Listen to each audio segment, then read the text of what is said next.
reiteradamente nos dice que debemos orar. El mismo Señor Jesucristo dijo que si pedimos, recibiremos. Y Santiago nos dice que no tenemos porque, pues simplemente porque no pedimos. Y cualquier fracaso en nuestra vida es, sobre todas las cosas, un fracaso en nuestra vida de oración. Y aún los pecados en nuestra vida pudieron haber sido evitados si hubiéramos tenido una genuina vida de oración. Por eso digo que necesitamos aprender a orar. Y ese es el tema que veremos en la epístola de Santiago, la oración victoriosa. Veremos primero la presunción de la oración no ofrecida. Segundo, el problema de la oración inaceptable. Y tercero, los principios de la oración innegable. Bien, primero, la presunción de la oración no ofrecida. Al final de los dos primeros versos del capítulo 4, Santiago hace énfasis en no tenéis lo que deseáis, porque no pedís. Esta es la presunción de la oración ofrecida. Dios quiere bendecirnos. Dios quiere darnos lo que necesitamos, pero nosotros somos tan presumidos, tan arrogantes, tan autosuficientes, que tratamos de hacerlo todo en nuestra propia fortaleza, tratando de lograr con nuestros propios métodos todo lo que necesitamos. ¿Sabe lo que pasa en nuestras ciudades, en nuestras iglesias, en nuestros hogares? Que ya no se practica la oración ferviente. Parece que nos hemos olvidado que no hay problemas que no se puedan resolver mediante la oración. No hay problemas demasiado grandes para solucionarlos, solo gente demasiado pequeña para resolverlos.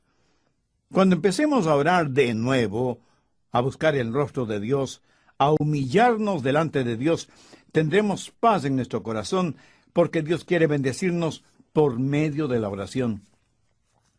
Pero en vez de orar, ¿qué es lo que hacemos?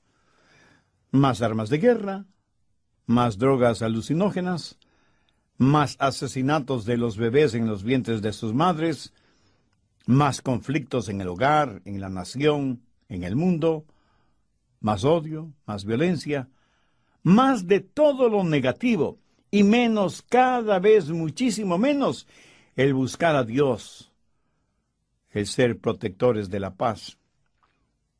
Un pequeñito un día estaba tratando de mover una enorme piedra que había en el patio de su casa, y con todas sus fuerzas empujaba y empujaba, y la piedra no se movía ni un milímetro. El pobre niño estaba sudando. Sus pequeños músculos en sus bracitos ya estaban cansados. Su padre, que le estaba mirando, le preguntó: «Hijo, ¿estás utilizando todas tus fuerzas?» Y el niño le contestó: «Sí, papá, creo que utilicé todas mis fuerzas». Y el papá le respondió: «Querido hijo, eso no es cierto, porque no me has pedido a mí que te ayude». Espero que entienda la analogía.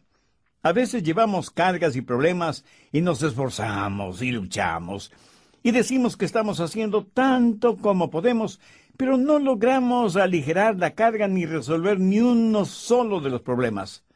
Pero, ¿le hemos pedido a nuestro Padre Celestial que nos ayude? ¿Hemos eslabonado nuestra vida a la de Él? Pudiera ser que Dios quiere bendecirnos, y la razón por la que no la hace es muy simple: porque no se lo pedimos. Cuando yo era un estudiante universitario en la Florida, mi esposa y yo vivíamos en un pequeño apartamento que tenía un remedo de patio. Pero en ese patio había un hermoso árbol de naranjas, pero de naranjas agrias. Una tarde, desde la ventana, había un muchachito que miraba furtivamente por encima de la cerca. Era evidente que intentaba robarse algunas naranjas. Seguramente no sabía que eran naranjas agrias. ¿Alguna vez usted ha chupado una naranja agria? Creo que no hay fruta más amarga que esa. Se tiene la sensación que desde la boca y la laringe y todo su aparato digestivo se reduce. Pero claro, es solo una sensación, no una realidad. En fin, el muchachito saltó la cerca, arrancó 2 naranjas del árbol y salió a toda velocidad, perdiéndose por el camino. Yo hubiera dado cualquier cosa por ver la expresión de ese niño cuando chupó la naranja agria. En Proverbios 27:7 leemos: al hambriento todo lo amargo es dulce. También dice que el pan del engaño es dulce, pero después su boca se llenará de grava. Ahora piense, ¿qué hubiera pasado si ese pequeño hubiera venido a mí y me hubiera pedido que le regale 1 o 2 naranjas? Pues yo le hubiera explicado que esas eran naranjas agrias, bonitas como decoración, pero no tan buenas como alimento, y le hubiera regalado algunas frutas frescas de las que teníamos. Sabía que la falta de oración es un pecado. Busque 1 Tesalonicenses 5:17. Dice: orad sin cesar. Y en Lucas 18:1 Jesús contó una parábola sobre la necesidad de orar siempre y no desmayar. Escúcheme, cuando usted no ora, no solo que deja de recibir una bendición, sino que está pecando. En Marcos 14:38, el Señor Jesús les dijo a sus discípulos: velad y orad, para que no entréis en tentación. La oración hará que un hombre deje de pecar, pero el pecado hará que un hombre deje de orar. No hay sustituto para la oración. Nuestra vida no es más grande que nuestra vida de oración. Mi amigo, no es tan importante lo que aparentamos ser cuando estamos frente a las otras personas, sino lo que realmente somos cuando estamos a solas, sea en nuestra casa o en un cuarto de hotel.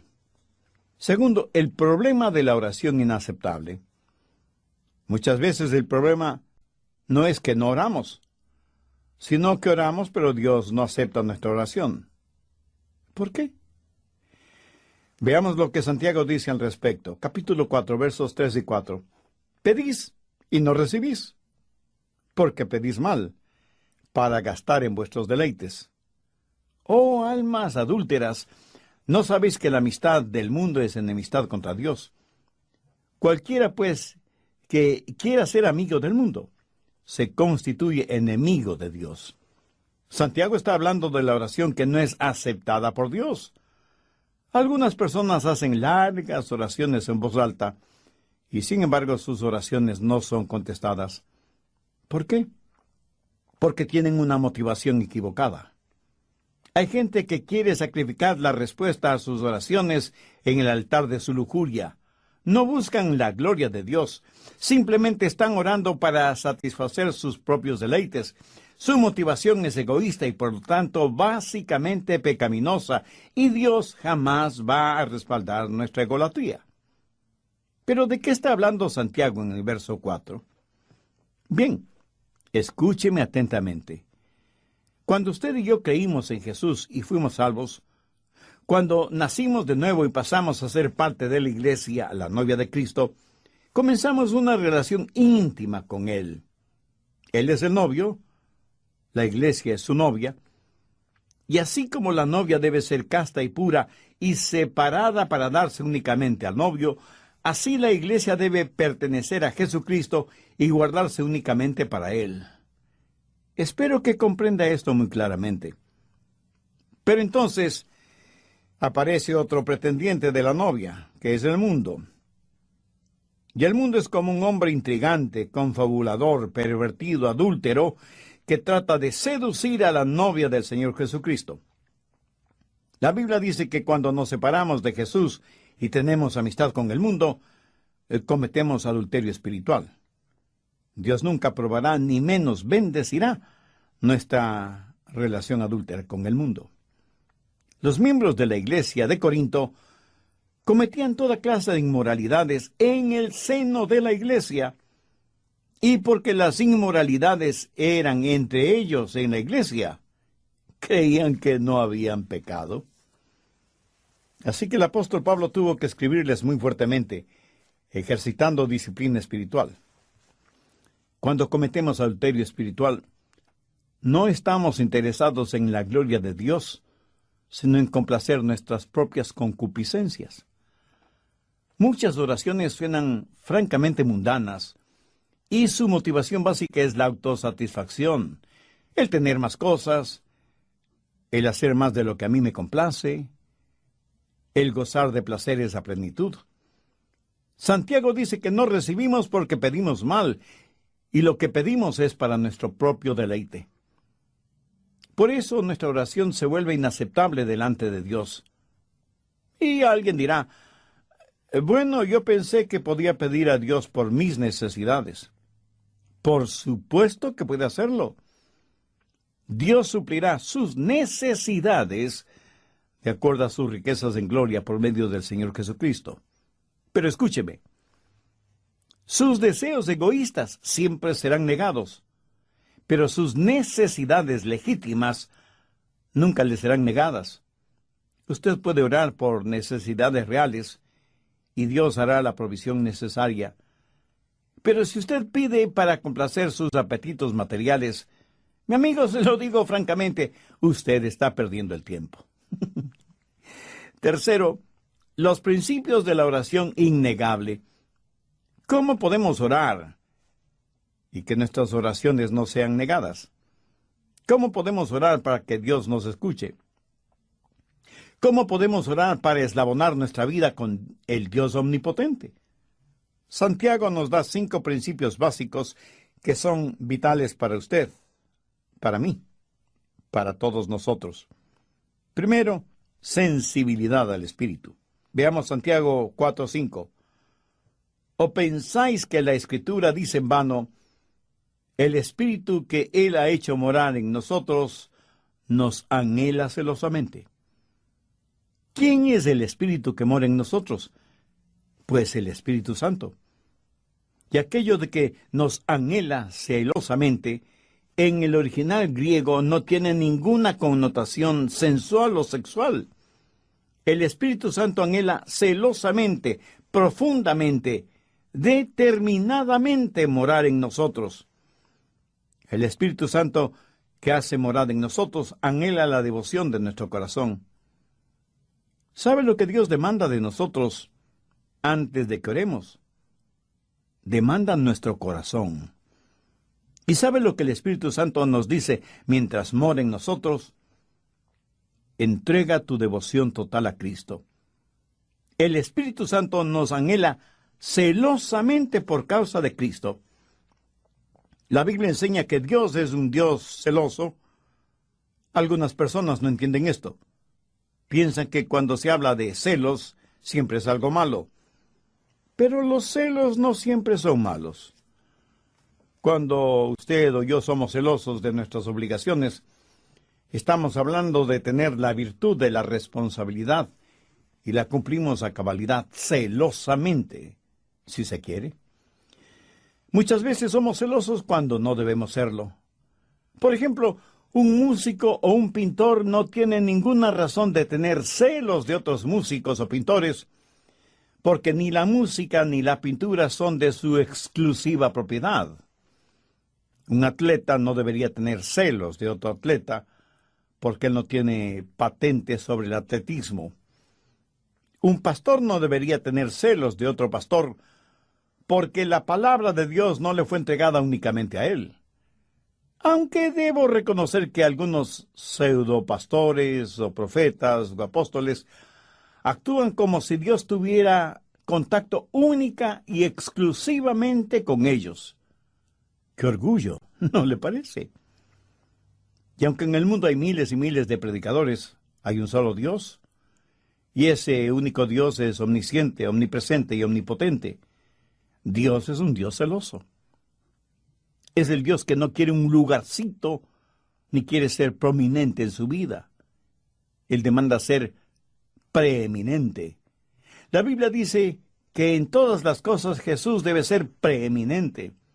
Y el Espíritu Santo que nos ha sido dado por Dios está constantemente diciéndonos que en nuestro corazón y en nuestra vida, Jesús debe ser Señor.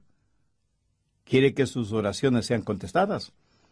Entonces tiene que ser sensible, sensitivo al Espíritu Santo que mora en usted. Esto es lo que la Biblia llama orar en el Espíritu. Verá, oramos en el Espíritu por medio del Señor Jesucristo a Dios el Padre. El Espíritu Santo quiere pensar a través de nuestra mente, quiere sentir a través de nuestro corazón, quiere expresarse a través de nuestros labios, quiere llorar a través de nuestros ojos, quiere gemir a través de nuestro espíritu en oración. Por eso debemos estar orando siempre en el Espíritu, con toda súplica y ruego. Santiago dice que primero debemos ser sensibles al Espíritu, porque es el Espíritu Santo quien nos enseña a orar. Por nosotros mismos no sabemos cómo orar, pero el Espíritu intercede por nosotros con gemidos que no pueden describirse. Cuando usted ora solo en su mente, o sea, intelectualmente, no se sorprenda de que sus oraciones no sean contestadas. Segundo, debe haber sumisión al Padre. Veamos los versos 6 y 7. Pero Él da mayor gracia. Por esto dice, Dios resiste a los soberbios y da gracia a los humildes. Someteos, pues, a Dios. Por favor, subraye esas últimas 4 palabras. Someteos, pues, a Dios. Ninguna oración será contestada hasta cuando no se haya sometido a Dios. Y el Espíritu Santo nos hace sensitivos a esta realidad. Y en este asunto, el Espíritu Santo es absolutamente celoso. ¿Sabe que Dios le ama con un amor celoso?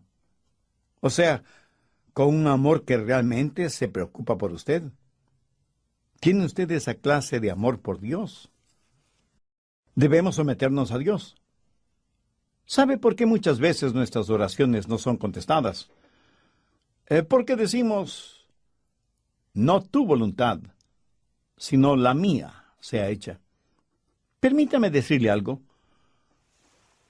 La oración no es un ejercicio espiritual por medio del cual usted convence a Dios para que Él haga lo que no quiere hacer. No es el tratar de torcer la voluntad de Dios para que esté de acuerdo a la suya. Orar es saber la voluntad de Dios y hacerla.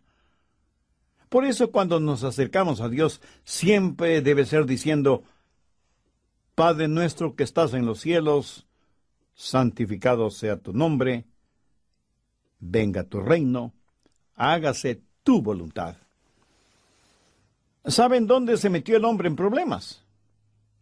En el jardín del Edén, cuando el primer Adán dijo, no tu voluntad, sino la mía sea hecha. Pero gracias a Dios por el segundo Adán, el Señor Jesucristo, quien oró en otro jardín, el de Getsemaní, y dijo, no mi voluntad, sino la tuya sea hecha. Y esa es la clase de oración que será contestada. Cuando nos acercamos a Dios, sometiendo nuestra voluntad a la voluntad del Padre, nuestra oración será contestada. ¿Está usted sometido a la voluntad del Padre? Esta es la confianza que tenemos en Él, que si pedimos de acuerdo a su voluntad, Él nos escuchará y nos contestará. Nuestro mayor problema es que somos tan testarudos, tan orgullosos, tan arrogantes que venimos a la presencia de Dios, pavoneándonos delante de Él como si estuviéramos haciéndole a Él un favor. No en vano nuestra oración no es contestada. Someteos, pues, a Dios. Mi amigo, mi amiga, ¿se ha sometido usted a Dios? ¿Busca hacer la voluntad de Dios o quiere seguir haciendo su propia voluntad? ¿Ama y se deleita en hacer la voluntad de Dios o considera que la voluntad de Dios es una muy pesada carga? Si usted no busca el hacer la voluntad de Dios, escúcheme, pierde el tiempo orando a Dios. La oración no es para los rebeldes. Santiago dice que no tenemos porque no pedimos y que cuando pedimos, pedimos mal. Sométase pues a Dios. Cuando comenzamos a tomar en serio el señorío de Cristo, le puedo asegurar que nuestra oración será contestada. Tal vez no exactamente como nosotros quisiéramos, pero será contestada. Y recuerde que aún un no es una respuesta válida. Tercero, debemos resistir al diablo. Nuevamente, leamos el verso 7. Someteos pues a Dios, resistid al diablo, y huirá de vosotros. ¿Alguna vez ha pensado en el diablo huyendo de usted? Para la mayoría de nosotros, esa sola idea nos parece risible o ridícula. Lo máximo que esperamos es que el diablo no nos moleste, que nos deje tranquilos, aunque sea solo por un tiempito. Pero escuchemos algunas palabras de Jesús. Os doy autoridad sobre todo poder del enemigo. Mayor es el que está en ustedes que el que está en el mundo. La clave de la oración poderosa, aquella que no le será negada, es cuando ora, sepa que entra en una batalla contra el diablo. Porque la oración es la mayoría de las veces una batalla. La Biblia dice que debemos ponernos toda la armadura de Dios para poder resistir los ataques del enemigo. Ahora, tome nota de lo que dice Efesios 6:18, orando en todo tiempo con toda oración y súplica en el Espíritu, y velando en ellos con perseverancia y súplica por todos los santos. ¿Lo ve? La oración es una batalla. Cuando nos ponemos la armadura de Dios, nos estamos preparando para la batalla. El diablo, aunque invisible, es un enemigo real, un enemigo incansable, un enemigo siniestro, un enemigo malévolo que nos odia profundamente porque hemos sido rescatados, redimidos, perdonados y salvados por el Señor Jesucristo. Adoramos al único Dios verdadero, y eso es un tormento para Satanás, porque él siempre quiso y quiere ser adorado, porque quiere ser como Dios mismo. Ahora, como hijo o hija de Dios, usted no debe ser vanidoso, orgulloso o jactancioso al respecto. No es porque usted es importante en sus propios méritos que el diablo le odia. Recuerde que primordialmente el diablo odia a Dios. Y toda persona malvada siempre ha sabido que si usted no puede hacer daño a un individuo personalmente, entonces buscará hacer daño a alguien que esa persona ama profundamente. El diablo hace la guerra contra usted.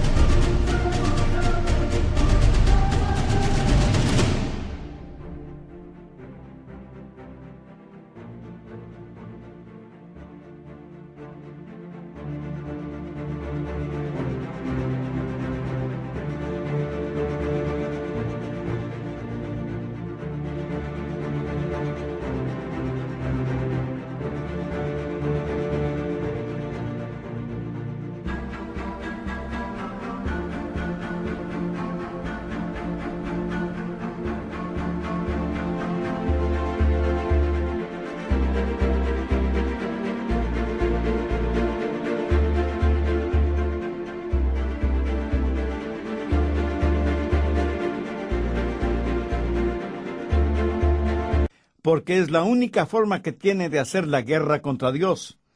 Porque el diablo sabe, y anhelo que usted lo sepa con absoluta seguridad, que Dios le ama a usted profundamente, mucho más allá de lo que usted podría comprender.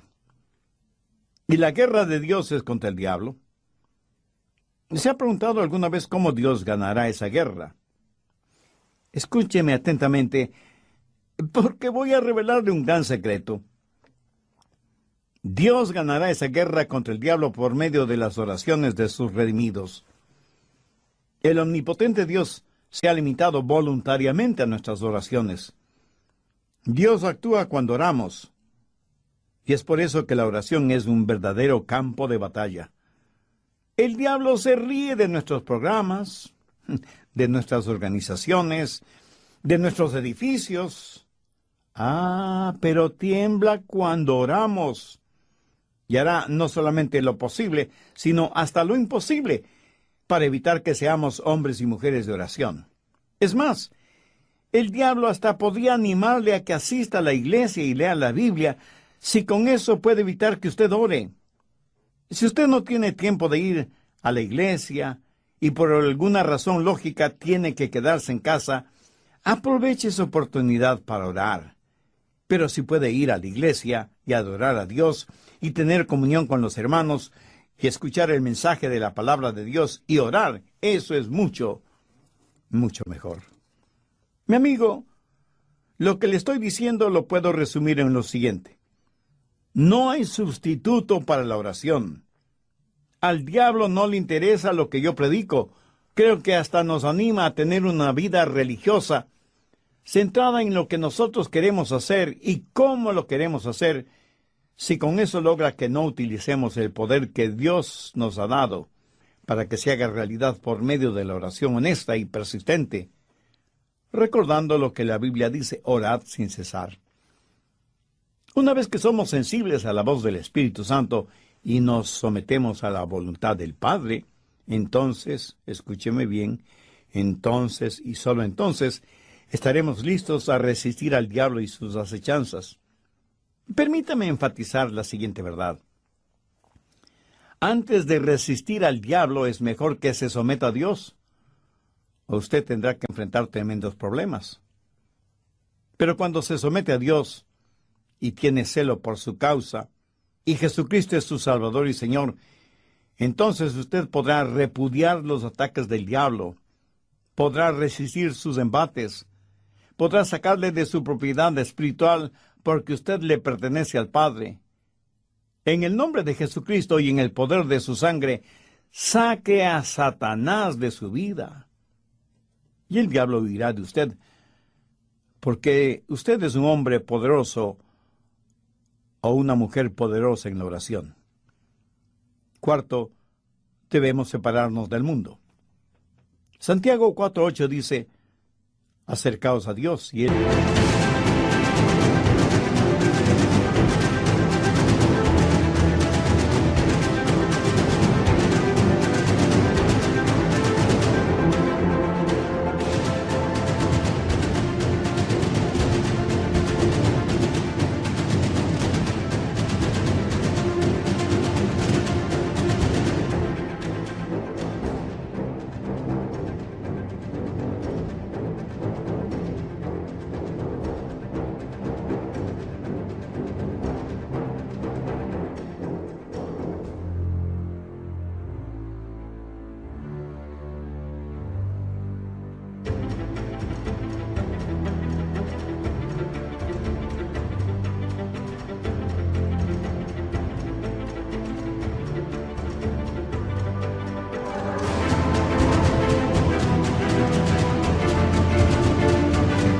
Él se acercará a vosotros.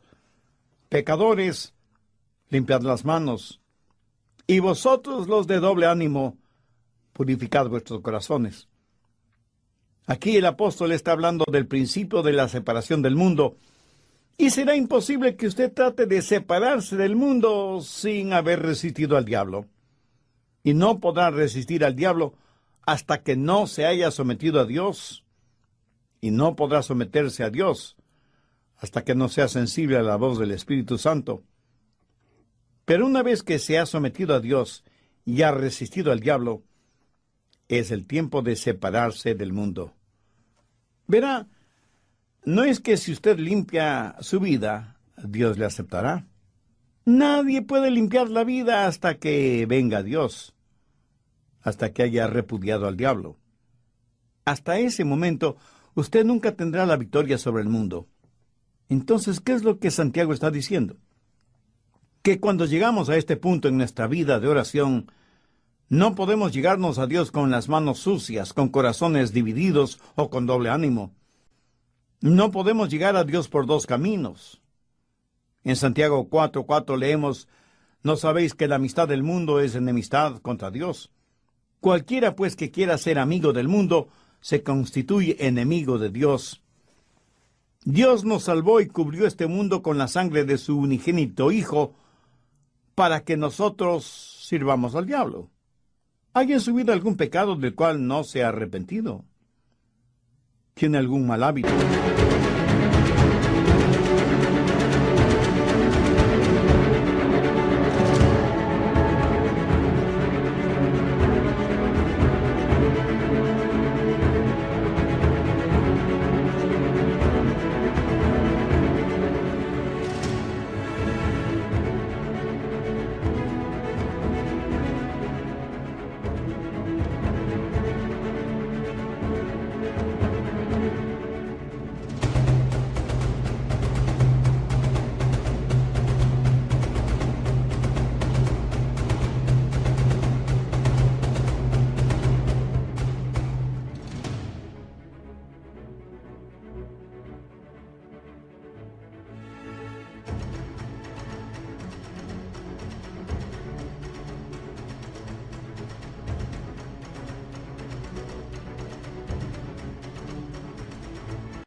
alguna actitud negativa, algún resentimiento o enojo contra alguien, entonces deseche todas esas cosas de su corazón, de su mente, de su vida. Otra vez las palabras de Santiago: pecadores, limpiad las manos, y vosotros los de doble ánimo, purificad vuestros corazones. Recuerda lo que el mismo apóstol Santiago dijo en el capítulo 1, verso 8. El hombre de doble ánimo es inconstante en todos sus caminos. Ningún constante recibirá nada del Señor. Ahora, ¿está usted dispuesto a soltar el mundo y aferrarse a Dios con sus dos manos? Lo podrá hacer cuando conozca el poder de la oración. Si hay algo que Dios no lo tolera, es una relación tibia, una oración tibia, una vida cristiana neutral. Busque a Dios con todo su corazón y lo va a encontrar. Debe separarse del mundo. Mire lo que dice el Salmo 66, 18. Si en mi corazón hubiese yo mirado la iniquidad, el Señor no me habría escuchado. En muchas de nuestras oraciones simplemente decimos: Señor, bendíceme de todas maneras. No voy a arrepentirme de mis pecados. No voy a dejar las cosas del mundo que me atraen. No las quiero dejar, al menos por ahora. Pero, Señor, bendíceme de todas maneras. Escuche y contesta mi oración. Si esa es su manera de orar, Dios no le va a contestar, se lo aseguro. ¿Qué es lo que dijo el salmista? Si en mi corazón hubiese yo mirado la iniquidad, el Señor no me habría escuchado. Eso no significa si es que he pecado, porque la Biblia dice que todos hemos pecado. También dice que todos tenemos iniquidad en nuestro corazón. Todos tenemos nuestros pecados favoritos, bien escondidos en nuestro corazón. Hasta podemos pensar que son pecados inofensivos, y sin embargo, nos acercamos a Dios cuando estamos enfrentando algún problema, alguna desilusión, y le pedimos ayuda, sabiendo que tenemos unos cuantos pecados escondidos en nuestro corazón. ¿Cree que Dios escuchará nuestra petición? ¿Cree que Dios contestará nuestra oración cuando nos estamos acercando a Él con manos sucias, impuros y con doblez en nuestro corazón? Mi amigo, debe haber arrepentimiento. Debe haber el abandonar el pecado, cualquiera que sea ese pecado. Si en mi corazón hubiese yo mirado la iniquidad, el Señor no me habría escuchado. Dios no puede bendecir. Dios no puede honrar nuestras oraciones si hay pecado en nuestras vidas. Pecadores, limpiad las manos, y vosotros los de doble ánimo, purificad vuestros corazones. Quinto,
la sobriedad de nuestro propósito. Santiago 4, desde el verso 9 dice: afligíos y lamentad y llorad. Vuestra risa se convierte en lloro y vuestro gozo en tristeza. Humillaos delante del Señor y Él os exaltará. Le daré una razón más por qué nuestras oraciones no son contestadas. Porque nuestras oraciones no son fervientes. Son frívolas, superficiales, tibias, fácilmente enunciadas y más fácilmente olvidadas. Y Santiago nos dice que debemos orar con la urgencia que determinada situación exige, y de acuerdo a la urgencia de la necesidad. Debemos aprender a clamar y llorar delante de Dios. El profeta Ezequías estaba moribundo, lloró a Jehová y dijo: He andado delante de ti en verdad y con íntegro corazón. He hecho las cosas que te agradan. ¿Cómo le contestó Dios?